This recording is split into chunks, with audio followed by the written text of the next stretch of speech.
镜头来美国即马正在拍总统大选的选战，川普和贺锦丽举办电视辩论了后，民调是显示讲贺锦丽伫关键摇摆州目前是领先的。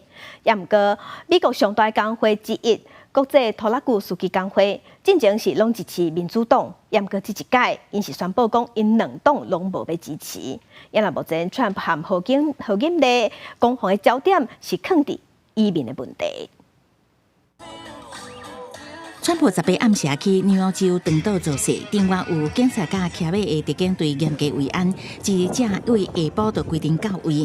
还有人讲愿意替川普当枪子，川普上台就大声批评移民问题，无根据的指控真侪恐怖分子入境，贺锦丽爱负责。佮讲伊要去家己讲，合做移民拢食猫仔狗仔的谣言防暴中心，也就是俄亥俄州去做事。How about in Springfield, Ohio? They've got to get much tougher. I'm going to go there in the next 2 weeks. I'm going to Springfield and I'm going to Aurora. I want to be known as your border president. I'm going to be known as your border president.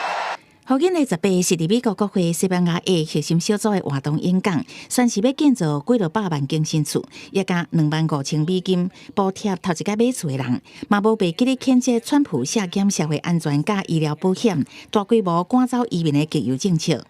Donald Trump and his extremist allies will keep trying to pull us backward. And now they have pledged to carry out the largest deportation, a mass deportation in American history. How's that going to happen? Massive raids?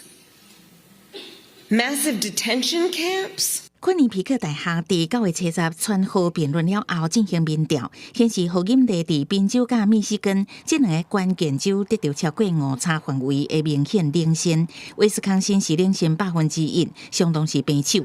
不过川普伫南部4个无确定州有小可领先。 美国上大的工会之一，就是国际卡车司机工会，宣布这届大选拒绝支持两党的候选人，因为双方拢无对工会的重要议题做出承诺。这是1996年来头一届拒绝背书，嘛打破20多年来拢支持民主党人入白宫的传统。不过，川普认为这原来是伊一大机会，只不过贺锦丽嘛有得到111个美国共和党前官员用公开批表达支持，这人包括捌伫雷根布斯爸仔囝。 甲川普时期各政府机构服务过的官员、加前共和党籍的国会议员等等，因批评川普执政的时期引起政府逐工拢真乱，俄罗敌人、下属盟友、军队政治化，甲个人的利益放伫美国的利益顶悬，早就无适任总统的大位。公司新闻是会长编译。